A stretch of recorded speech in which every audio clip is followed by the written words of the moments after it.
The Creative Collective is a networking group for creative businesses. And this is their podcast. It's never not funny. One day we'll we won't do the fingers, but episode 33. My favourite number. The big 3-3. I'll move in a bit. So today we are talking about values that inform our business. And if I look over there, you've got a list. Prepped. Well, 18 months ago. I panicked because I thought, oh no, you've prepped for the episode, and obviously I haven't. But yeah, talk us through this because this is from 2024. Yeah. Okay. And I tried to take note of them, but I think they're really things that I do automatically now anyway, or things happen automatically because of these values. But before you wrote these down, was it automatic? Was it innate? Not all of them, I don't think, but some of them I put down to focus more on them. So some of them are like really obvious stuff that you would see, you would hope any business would have as a value. But like, I remember seeing discussions recently, people in the group talking about good customer service is not a value because you should just be doing it anyway, that sort of thing. Okay. So anyway, I'll just read out the words that I've got, the bullet points. Respect, diversity, quality, accountability, collaboration and community, professionalism, creativity, storytelling, and emotional appeal. Originality, innovation, experimentation. There's more. Generosity, commitment, authenticity and honesty. I should probably edit the word authenticity. No one likes that anymore. No. Learning, resilience, adaptability. Okay. What does that mean? I don't really know, to be honest. Because to me, that's just buzzwords. It is buzzwords, but they all have explanations next to them. Okay. So pick your top three, maybe. Pick my Well, you brought this in. This is on you. You wanted to do this one first. This is the first live falling out in the podcast. So let's go for an easy one then. Yeah. Let's just say quality. So striving for high quality output across the business. Okay. That's a very, very easy one to go for. Yeah. But things like storytelling and emotional appeal, I think that is linked very much to me as a person because I've always, without really knowing it, I think I've always been a storyteller. So in music, when I did a bit of photography, lyrics, anything like that, it was always storytelling.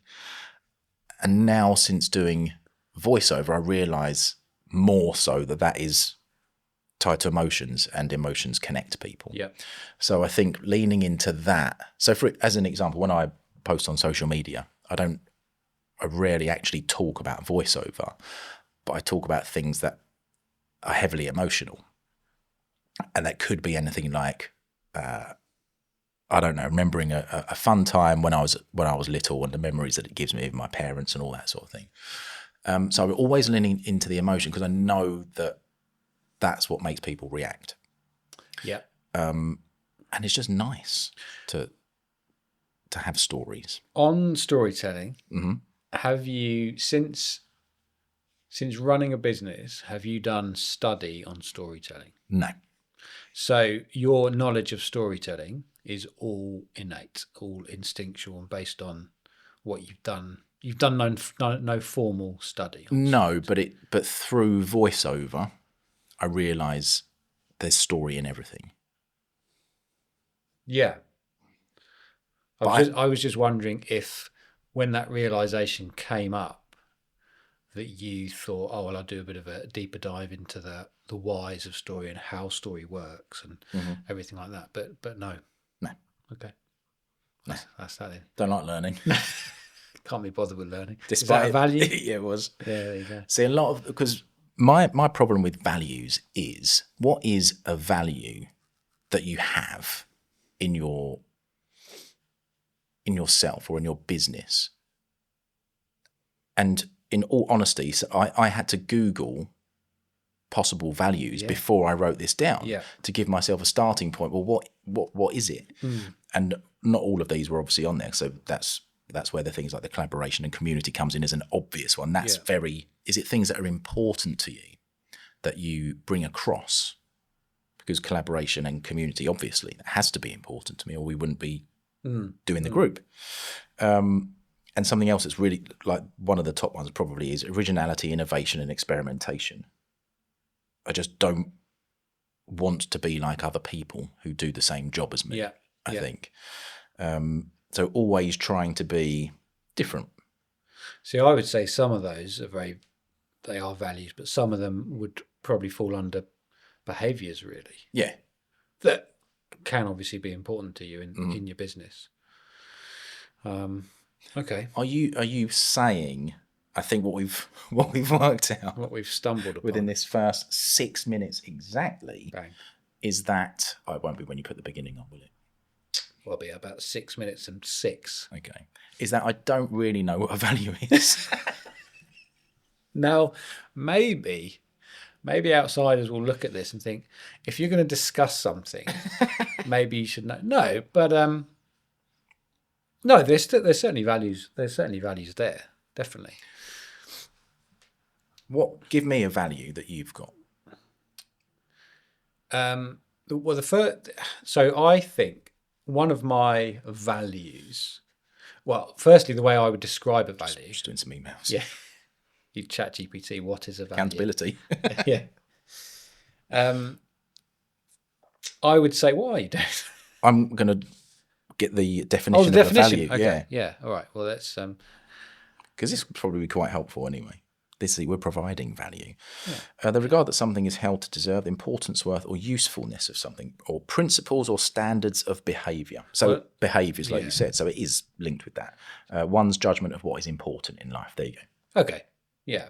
So if we go with what is important, maybe that's a good starting point. 6 minutes in, I've got a list that I googled, and Google told me how to think.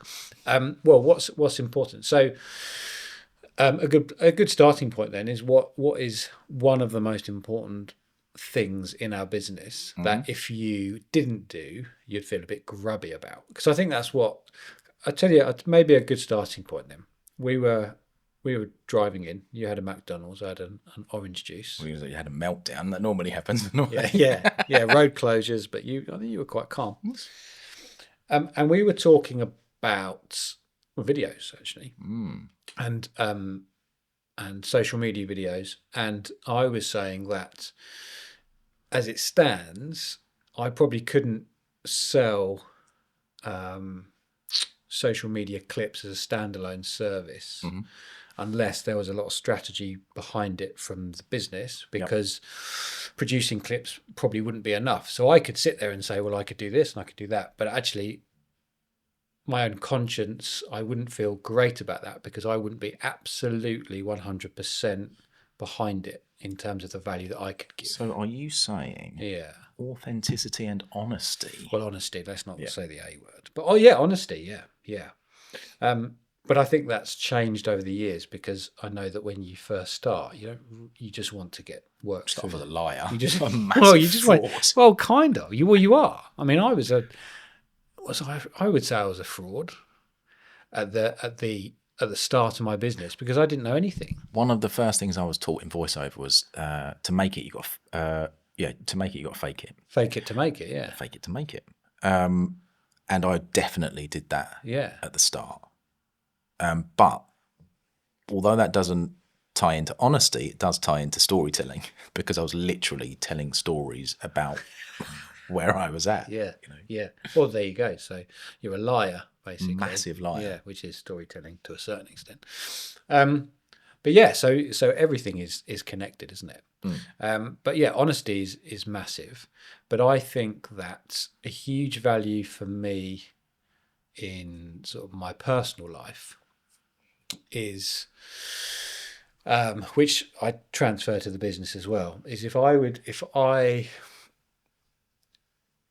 thought a client or a friend or family member thought I was like dishonest and untrustworthy. That would be awful. So, and that would really, really affect me. So I think that that's a huge thing, thinking about it. Like everything I do, if I've made a mistake, I'll try and I've got better at this as I've got older. I think when you're young, you make a mistake, you try and cover it up. Now I make a mistake and I'm annoyed at myself, but then you own it, and then you just say, right, I've fucked up. I'm so sorry. I can give you the reasons for it, but you're not really interested in that. You're interested in the fact that I've made a mistake, and this is what I'm going to do about it. Yep. And that's really freeing, actually.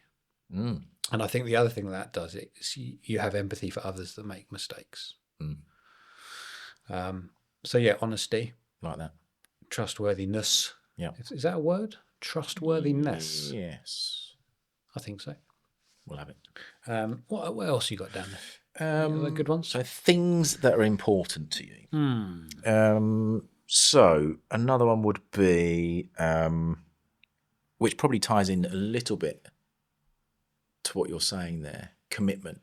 Oh, So if you say you're going to do something, smashed it. Love it. do it. No, because the effect of not doing it, I've been on the receiving end, and something as simple as at a networking event, I said, I'm looking to connect with, I can't even remember what it was now, at the time, what I was, focusing on. And someone in the group said, I've got a connection for you. Great, sweet. I was happy with that. Never heard anything, nothing. Did you at chase? all. I didn't chase. I didn't think it was probably at the time wasn't my style to say, oh, can you do us that thing that you said you were going to do? Okay. I probably would now. Yeah. But at the time, I was quite new to networking and I thought, great, we're going to get a referral, or, at the least a connection here. And they didn't follow through. And it was just kind of, it made me feel not worthless, but maybe not a valued enough part of the group at the time. Yeah. So I know what it's such a small thing looking back now. Someone saying it, they might have just forgot. But if you say you're going to do it, Yeah. that's why I always really make an effort. If I say I'm going to connect someone, I will do it. That's an interesting one. I would totally agree. Commitment to do what you say you're going to do, and I'm quite bad at that. If I'm being honest, You were 10 minutes late as well this morning. I'm 10 minutes late. I'm in some ways I'm quite bad at that. But to qualify that, it comes from a place of being Dishonest. and untrustworthy. Taking on too much and thinking I can do stuff when I deep down I probably know that I shouldn't, and then I regret it. And again, it's probably something that I need to work on. But I would say commitment to the business, commitment to consistency, commitment to pretty much whatever, especially if you're full time, your business is your livelihood, so you have to be committed. And that means obviously certain things to certain people. For some people that could mean working 70-hour weeks. For some people that could mean 20-hour weeks because of everything else they've got going on. But whatever that commitment means to you, it's got to be, you have to be committed, because otherwise you just get left behind, unfortunately. Yes. So that's a good one. Commitment. Yeah. Oh, I feel better now. Yeah. Feel better about my values. Maybe I'll start following them. Maybe they're not a waste What of time. about the need to, and this is something that comes with time, I think, and I think we've spoken about it before, but it's resilience. So something that's important to me, because you don't have time to sit back and worry why you didn't get a certain job. You can't, overthink it. You just have to move on to the next thing. As soon as you sent that proposal, you've just got to carry on working. You can't sit around and wait for it. And bouncing back from setbacks, or not even bouncing back, because you shouldn't let them, it's best if you don't let them affect you that much. Yeah. So resilience, I think, is the number one thing in business. I would go as far, because if you if you gave up every time you got a knockback, you just wouldn't. You'd last 6 months, wouldn't you? Basically, and even 5, 7, 10 years in, you're just constantly getting some kind of rejection, and the resilience to maybe when life hits hard, you've still got to have the resilience to carry on the business, which you can't just punch in and punch out like employment gives you that, gives you that flexibility and buffer, I suppose, where you can do 40, 50, 60% of your work and still get paid the same. What do you think about, someone said something to me once, how to be more resilient is if you get feedback from work and it's negative, might be too strong a word, but let's just put it in that ballpark. It's try and frame it that it's not a personal attack on you. It's about the work. It's not about you as a person. Although it is about what you've created. Yeah. It's not, and that's where the blurry line is. It's very difficult, isn't it? And I think we've spoken lots of times about feedback and how important it is, but also how damaging it can be at the start, because everything is tied up to what you create. And I think as you go on, maybe there's a bit more separation potentially, that you can separate yourself from the work. I would say. Go on. I was just saying, how quickly can you separate yourself from work? So if you send off, and I know this is a technical term for you, a V1. Oh yeah. I do listen sometimes. Send off a V1. Yeah. How quickly do you forget about that and get on with the next thing? Or is it in your mind for a while, thinking, oh, I hope they like it, wonder what they're going to say? Yeah, so the process of when I send through work goes something like this. Hi, such and such. Here's V1. Brilliant. Here's a link to download. Send it. Good. Right, let's check that. 10 minutes goes by. They haven't downloaded it. That's still fine because they haven't seen it. Maybe an hour goes by. They haven't downloaded it. That's still fine. They've downloaded it now. Got the email. We transfer. Within 5 minutes, I'm pacing up. Right, well, they've watched it, and they haven't got back to me saying I'm the greatest videographer since sliced bread. Yeah. So that means I'm shit, and I'm probably going out of business. And this is within like 5 minutes or 10 minutes. That's an exaggeration. However, that was me. That was me at the very start. Absolutely, I hated it. Now, generally speaking, because as I've developed a business, my pre-planning's better. So I would have to do something really wrong for them to say, well, this is not what we wanted at all. So unless something went really wrong, what generally happens, I would say 80-90% is they say, yeah, we like this, we love this, it's fine, just a few amendments. And I can deal with that. Something else that I've found is that over time you become more confident in your work. So yesterday I sent off a job where it was a full production thing, so there was voice and music and whatnot. And when I sent it, I'm really not arrogant, but I knew that it was good. There was no panic thinking, and I just thought, if they don't like it, it's because I picked the music. They don't like the music or whatever. I knew it worked and was good. So there's an element of that kind of helps with resilience as well, I think. If you're confident in your ability. Yeah, so I think you're right. I think that once you've sent enough projects through, there's enough kind of numbers in the database that if you have someone that comes back to you and says, I really don't like this, there's enough positive stuff that actually you say, well, that's the outlier, and you're not going to please everybody all the time. But I think you need to get to that stage where it doesn't shake your confidence, because if you send something through and you really like it, you can stand behind that whatever happens, can't you? It's the ones that I get jittery about is, I'm not sure about this. This probably isn't my best work. Like, this has gone wrong and that mistake, and what happens if I'm not sure what I'm going to do if they come back at that. Generally speaking, it's fine because you're looking at things differently. But it's a good point. Confidence from an evidence base of being decent, basically. So could that be a value? Something that would be important to you would be self-belief. Yeah, arrogance for you. Arrogance, ego. Yeah. The ego has landed. I'm here. Yeah. Yeah. So I think that's a good one. Yeah. I think actually, I mean, I don't know how, but we're over time now. Race bite. Took about 8 minutes at the Maybe. beginning to decide what a value is. Yeah, so that's true. But maybe we could, this is probably a subject that we return to. So from your list, we'll wrap up with your list. Yep.